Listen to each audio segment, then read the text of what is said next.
Welcome আমার প্রিয় সুপ্রিয় বন্ধুরা। আহা, সব সবাই ভালো আছেন? চেহারা দেখুন। সেই শোনো নাই, ইউরেনাস এসটিকে দিয়ে তৈরি হয়। শুধু দেখাচ্ছি না, আপনাদেরকে একটু ভাবিয়েও তুলছি। হাস্যকর ব্যাপার। এক একটা করে কি করে দেখে মানে দেখাচ্ছি। এটা অনেক দূর থেকে একজন মহারাজ মহাশয় পাঠিয়ে নিয়ে এসছিলেন আমার কাছে, নিয়ে এসছেন। তো উনি একজন ভালো একজন সেবা আশ্রমের সঙ্গে যুক্ত। তো সেটটা যখন নিয়ে আসলো, হিটসিংটা জাস্ট এইভাবে লাগানো ছিল। এইখানে 44-44-এর অ্যাম্পলিফায়ার দেখুন, কোথায় এসটিকে কোথায় সোনোডাইনের মান ইজ্জত সব শেষ করে দিল। দিয়ে এইভাবে লাগিয়েছে, লাগিয়ে আসল ট্রান্সফর্মারটা খুলে নিয়ে এইখানে একটা দেখতেই পাচ্ছেন 12-0-12 1 অ্যাম্পিয়ারের ট্রান্সফর্মার লাগিয়ে, এইখানে তাও যদি 3 অ্যাম্পিয়ারে লাগাতো বুঝতাম। 12-0-12 1 অ্যাম্পিয়ার ট্রান্সফর্মার লাগিয়ে এইখানে হিট সিঙ্কের সঙ্গে এই ফুটো দিয়ে অ্যাডজাস্টমেন্ট এইখানকে হিট সিঙ্কে লাগিয়ে তার অ্যাম্পলিফায়ার তৈরি হয়ে গেল। আচ্ছা, বেস টেবিল কী করলো? বেস টেবিলে দেখুন, এই তো বেস টেবিল, এই হচ্ছে বেস টেবিল সার্কিট। ব্যালেন্স নিয়ে পুরো কাটলো, পুরো কেটে দিয়েছে। কেটে দিয়ে কি করলো, এইখান থেকে রেজিস্ট্যান্স দিয়ে, এই তার রেজিস্ট্যান্স আর এই দেখুন পিএফ কন্ডেন্সার দিয়ে কি করলো, এইখানে বেস টেবিলে কানেকশান করে দিল।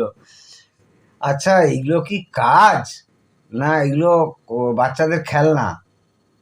একটা সোনোডাইনের, একটা ইউরেনাসের এইরকম একটা অ্যাম্পলিফায়ার, যে আমার প্রিয় বন্ধু এই ডিসিশান নিয়ে এই সেটটিকে এইরকমভাবে বানিয়েছে, তাকে প্রথমে আমার শ্রদ্ধা সমেত তাকে আমি প্রণাম জানাচ্ছি।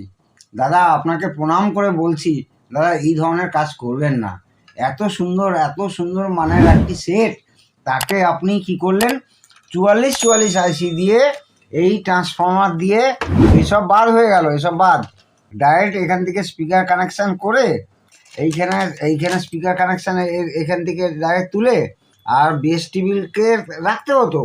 আরে কি আছে, আমি যদি করতাম, ধরুন আমাকে করতে হচ্ছে, তো এর ইনপুট নিয়ে আমি এখানে যে এসটিকে ছিল, এই এসটিকে যে 1 নম্বর আর 18 নম্বরে যে ইনপুট হয়, 1 নম্বর আর 18 নম্বর এসটিকে তুলে দিয়ে 1 নম্বর আর 18 নম্বর ইনপুটটা দিয়ে দিতাম। দিয়ে দিলে কি হতো, আমার এই বেস টেবিল এবং এখানে যে ফাংশন সুইচ যত সমস্ত কিছু অরিজিনালি কাজ করতো, শুধু অ্যাম্পলিফায়ারের কাজটা করতো। সেও করলো না, বেস টেবিল পর্যন্ত এইখানে কি করলো, তার কেটে দিয়ে এই করলো। তো এইগুলো কি হচ্ছে দাদা, এইগুলো আর কি করব। তো সেটটি আমি সত্যিই বলছি, আমি নিতাম না এরকম, এর আগেও বহু সেট নিতাম না, কিন্তু ওই কাজের লোভ, পয়সার লোভ না, কাজের লোভ, কাজকে ভালোবাসি, রক্তে আমার কাজ মিশে আছে, তার জন্য সেটটিকে নিলাম। তাছাড়া এইরকম একজন মহামান্য ব্যক্তি, একজন মহারাজ মহাশয় আমার ওয়ার্কশপে এসে নিজে জোর করে বললো যে আপনার দোয়া, আপনার এর আগে অনেক সেট আপনার কাছে আমার বন্ধুরা করেছে, তারা খুব স্যাটিসফাইড হয়েছেন, তার জন্য আপনার কাছে এই শুধু দুর্গাপুর থেকে আসা, প্লিজ আপনি সেটটিকে না বলবেন না।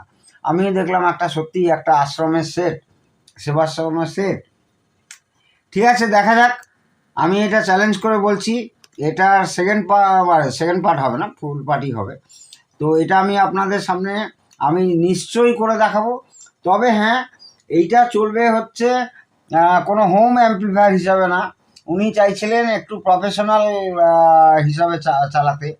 সেই জন্য আমি এটা ট্রানজিস্টার দিয়ে বানাবো, একই থাকবে, এই বেস টেবিল থাকবে, এখানে যা ফাংশান থাকবে শুধু অ্যাম্পলিফায়ার সেকশনটা। ট্রান্সফর্মার, মোটা ট্রান্সফর্মার, মিনিমাম 4 থেকে 5 অ্যাম্পিয়ারের ট্রান্সফর্মার, হাই ভোল্টেজের ট্রান্সফর্মার থাকে, যেটা সোনাডাইনে থাকে সেরকম ট্রান্সফর্মার লাগাবো। তো আমি ভাবছি টিডিএস সিরিজের কোনো আইসি দিয়ে হয় তৈরি করবো, নাহলে ট্রানজিস্টার দিয়ে তৈরি করবো। এসটিকে দিয়ে তৈরি করা তো অনায়াসে যায়, কারণ এসটিকে তো আপনারা সবাই জানেন যে এসটিকে কম্প্যাক্ট হয় আর বেশি কিছু খাটতে হবে না। এইখানে বেশ কিছু কম্পোনেন্টস উল্টো পাল্টা করেছে। এইখানে যেমন একটা 100 না একটা কত একটা 10 ওহমস লাগিয়ে রেখেছে, এইখানে এটা মোটেও 10 ওহমস হবে না। এইখানে কন্ডেন্সার ব্লাস্ট করেছে। যাই হোক, ওনাকে এসটিকে দিয়েই করতে হতো, তো এখন আমি চিন্তা করছি এসটিকে দিয়েও করতে পারি, নাহলে টিডিএস সিরিজের মনটা আমার কেন যেন বেশি টানছে। কারণ টিডিএস সিরিজের একটা জিনিস হয়, আইসি হঠাৎ করে ধরুন উড়ে গেল, মানে আইসি খারাপ হয়ে গেল, তাহলে ওইখানকার দুর্গাপুর থেকে আমার কলকাতা তো খুব একটা কম দূর নয়, 5 ঘন্টা জার্নি। তো তাহলে ওই টিডিএস সিরিজের আইসিটি ওখানে ওরা লোকাল কাউকে দিয়ে লাগিয়ে নিতে পারবে। আর এসটিকে হলে কি হবে, সেই কপি এসটিকে না অরিজিনাল এসটিকে, এই বোঝাবুঝি নিয়ে অনেক ব্যাপার আছে। হয়তো একটা কপি এসটিকে হাতের কাছে পেলো, লাগিয়ে দিল, আবার যেইকে সেই পয়সাটা আবার ঘেটে আসলো। তাই জন্য আমি একটু মডিফিকেশান করতে চাইছি। সেই এগুলো তো ম্যাক্সিমাম 25+25 বা 30+30 ওয়াট আরএমএস আউটপুট হয়। তো আমি সেই আউটপুট রেখে, খুব স্টেবল আউটপুট রেখে, এবং সেটা যাতে লংজিভিটি থাকে এবং একই বা স্টেবল কাজ করবে, একই সব সেম কাজ করবে, সেম আউটপুট দেবে, বরং বেশি আউটপুট দেওয়ার চেষ্টা করছি, কারণ এনারা এটা প্রফেশনালি বানাতে চাইছেন। তো এই প্রফেশনাল অ্যাম্প্লিফায়ার বলতে তো সেই এই 1000 ওয়াট 2000 ওয়াট এতে আর হবে না। ওনার এটা একটা সেন্টিমেন্টাল ব্যাপার আছে, কারণ কোনো এক ভক্ত ওই স্বামীজিকে এই সেটটা প্রেজেন্ট করেছেন, সেই জন্য ওনার এর প্রতি প্রেম ভালোবাসা জেগে উঠেছে।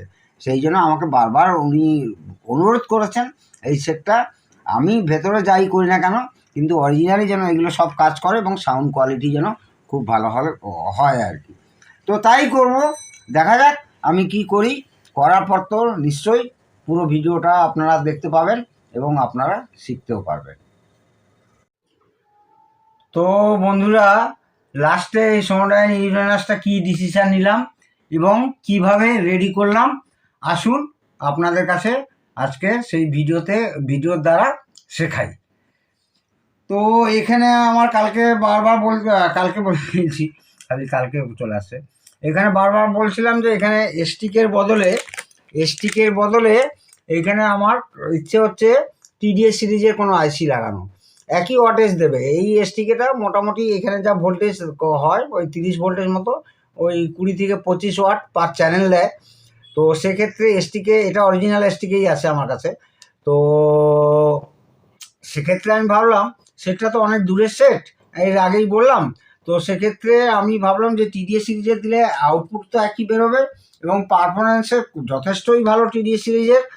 আর সবচেয়ে বড় কথা যে আইসিটি খারাপ হলে এখন সহজে বাজারে পাওয়া যাবে, মানে ওখানে লোকাল কাউকে কোনো দিন যদি আইসিটি খারাপ হয়, ওখানে লোকাল কাউকে দিয়ে আইসিটিকে চেঞ্জ করে নিতে পারবে। এসটিকে ঝামেলাটাকে আমি হাঁটাতে চাইছি, কিন্তু আমি বারবার বলছি কোয়ালিটি কিন্তু একদম সেম থাকবে, একদম সেম থাকবে, বরং ভালো ছাড়া খারাপ হবে না। এবারে আসছি সার্কিট সম্পর্কে বলার জন্য। এইখানে এই যে হিটসিংটা দেখতে পাচ্ছেন, এইখানে হচ্ছে একটি টিডিএস সিরিজের 7265 ব্যবহার করা হয়েছে, যেটা ব্রিজ করলে 50 ওয়াট।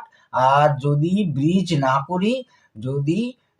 না করি তাহলে হচ্ছে 25+25, মানে আমার এই এসটিকে যে আউটপুট মোটামুটি সেই আউটপুটই হলো। মোটামুটি কি এ তো 20 25 হলো, ভালোই হলো।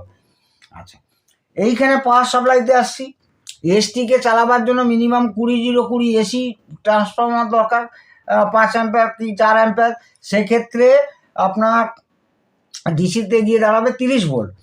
আর এইখানে টিডিএস 7265-এ আমি করেছি 12 ভোল্ট থেকে 18 ভোল্টে চলে। 12 ভোল্টে খুব সেফটি থাকে এবং 12 ভোল্টেও যথেষ্ট ভালো আউটপুট দেয়।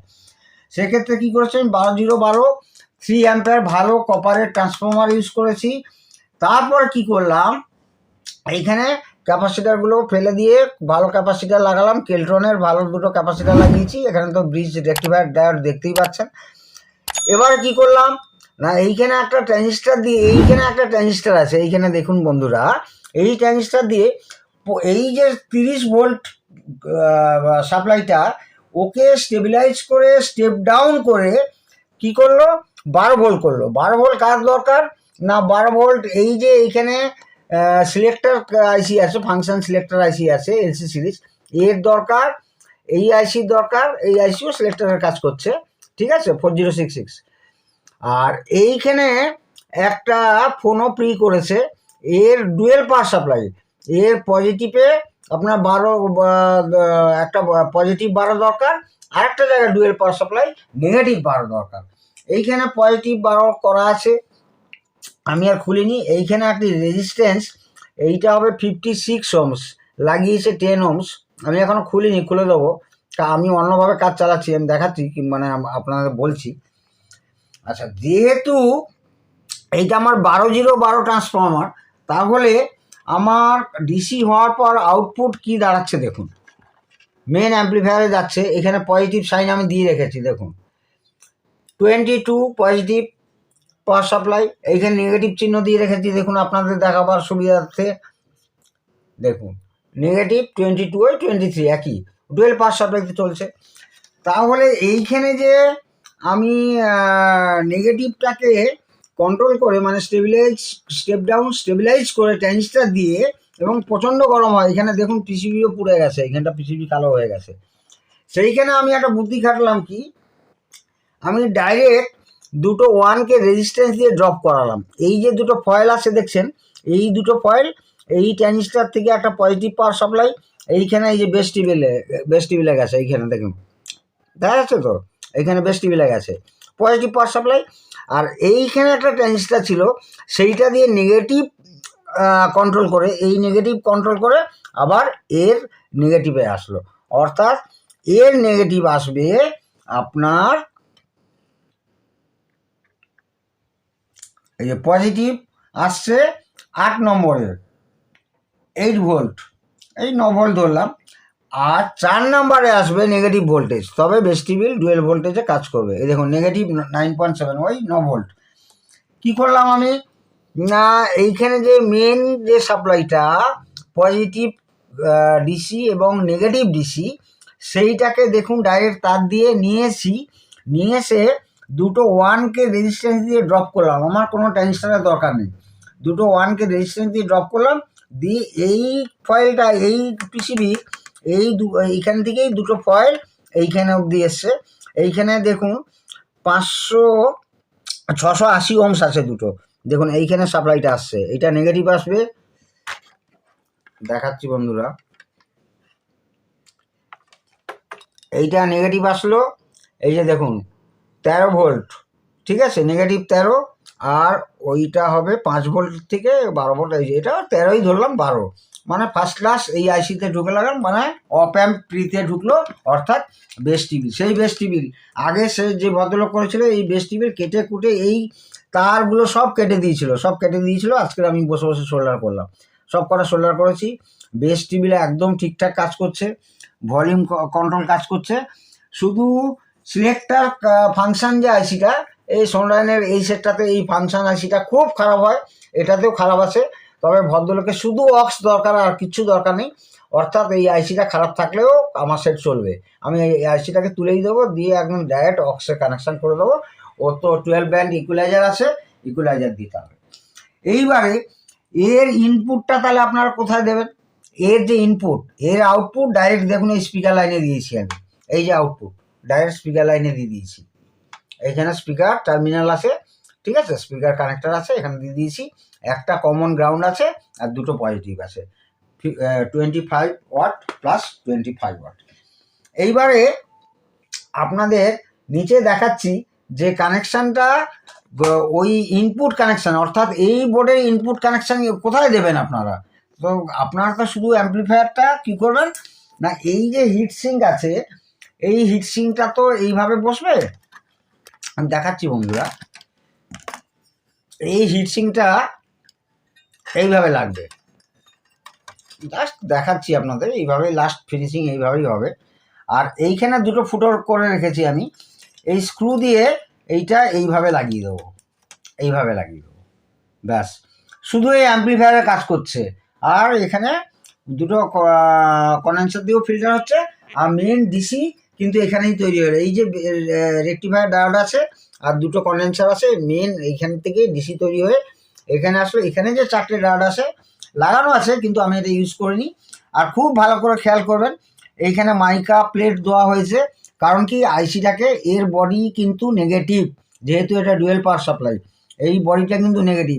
এইখানে আইসোলেট করেছি আমি, এইখানে মাইকা দিয়ে হিটসিং কম্পাউন্ড দিয়ে উপর থেকে দেখুন একটা পাত দিয়ে ঠিক আইসির উপরে আছে, এইখানে কিন্তু টাচ হয়নি। এখানে যদি টাচ হয়ে যায় তাহলে কিন্তু সর্বনাশ। এইখানে পুরো আইসোলেট হয়ে গেল। আর এর ইনপুটটা নিয়ে আমি কোথায় দিচ্ছি আপনাদেরকে দেখাচ্ছি।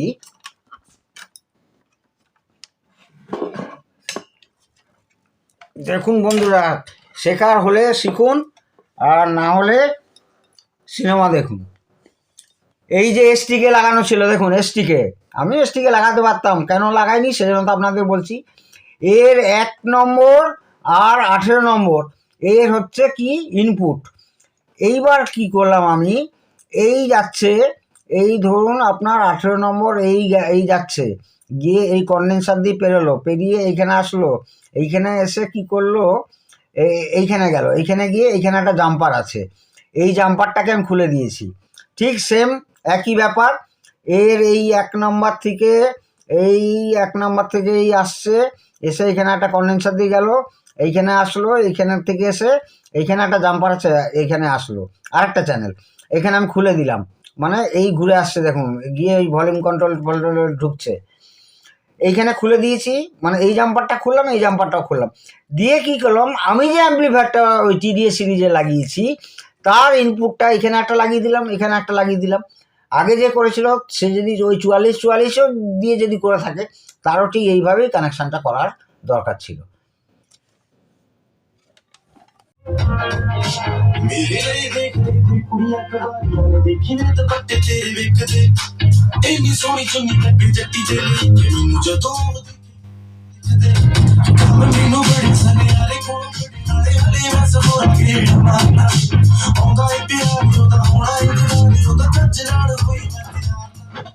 ভলিউম কন্ট্রোলে কার্বন আছে, কার্বনটাকে পরিষ্কার করতে হবে। ভলিউম কন্ট্রোলে বেস টিবিল সবই কাজ করছে, অরিজিনাল যা বেস টিবিল ছিল তাই কাজ করছে, ব্যালেন্স তাই কাজ করছে, এবং ভলিউমটা পরিষ্কার করতে হবে। এগুলো পরিষ্কার করেছি, আরও করতে হবে। আর একটু হামিং আওয়াজ আছে, ওইগুলো ফিটিংস হয়ে গেলে, তারগুলো সমস্ত এলোমেলো আছে, ওগুলো ফিটিংস হয়ে গেলে, আর এই হিটসিং যখন পড়ে যাবে, এই হিটসিংটাও তো টোটাল গ্রাউন্ড এই বডির সঙ্গে লাগছে, একদম কোনো হামিং থাকবে না, শিওর, এবং খুবই ভালো বাজছে। মানে অরিজিনালের থেকে ভালো বাজছে আমি এটুকু বলতে পারবো না, তবে অরিজিনাল যে এসটিকে দিয়ে লাগিয়ে যখন সেটি রেডি হয়েছিল, মানে নতুন অবস্থায়, তার থেকে কোনো অংশে কম না, বরং আরও সোজা সার্কিট করলাম, কারণ এলসি সিরিজ আমার লাগছে না, এতগুলো ফাংশন আমার দরকার নেই, শুধু অক্স দিয়ে এর ইকুলাইজারে যাবে, আর ইকুলাইজারের ইনপুট থেকে ও যা খুশি বাজাক, যা সেই MP3 বাজাক, রেকর্ড প্লেয়ার বা সিডি প্লেয়ার বাজাক, যা খুশি বাজাবে। তো সেটি বন্ধুরা রেডি। এইভাবে এই ধরনের সেট আসলে যদি আপনারা এসটিকে নাও পান, তাহলে আমার মতো এইভাবে কাজ করতে পারেন। আপনারা যদি কেউ মনে মনে ভাবেন তাহলে সেটটার মান কমে গেল, কোয়ালিটি কমে গেল, এটা সম্পূর্ণ ভুল ধারণা হবে, সম্পূর্ণ ভুল ধারণা হবে। সেম একই থাকলো, কিন্তু ট্রান্সফরমারটা তো ছিলই না, একটা 12-0-12 লাগিয়ে 1 অ্যাম্পিয়ার দেখিয়েছি আমি আগে, ওই 44-44 আইসি 44-40 আইসি লাগিয়ে বাস কাজ শেষ করে দিয়েছিল। এইভাবে আপনারা করবেন না, টিডিএস সিরিজ খুব ভালো আইসি 7265, বারবার বলছি। তো এইভাবে সেটটা রেডি করবেন, দেখবেন ঠিক হবে। এসটিকে না পেলে তো কি হয়েছে, তার শুধু অ্যাম্পলিফায়ারের জায়গায় ইনপুটের জায়গায় ইনপুট করবেন, আউটপুটের জায়গায় আউটপুট দিয়ে দেবেন, কিংবা এইখানে আপনার যে হেডফোনের জায়গা আছে এই হেডফোনের থ্রু দিয়েও দিতে পারেন, তাহলে হেডফোনও চললো আর স্পিকারও চললো। তারপরে এই বেস টিভির আপনাকে ব্যবহার করতে হবে, এই সুইচ এই ভলিউম সব ব্যবহার করতে হবে। আমি কিন্তু সেম তাই করেছি এবং সাকসেস হয়েছি আপনাদের বা আমার আশীর্বাদে, আপনাদের আশীর্বাদে। ওকে, আপনারা এইভাবেই শিখতে থাকুন, আমি দেখাতে থাকি। আপনারা সবাই মিলে ভালো থাকুন। জয় ভারত, জয় হিন্দ।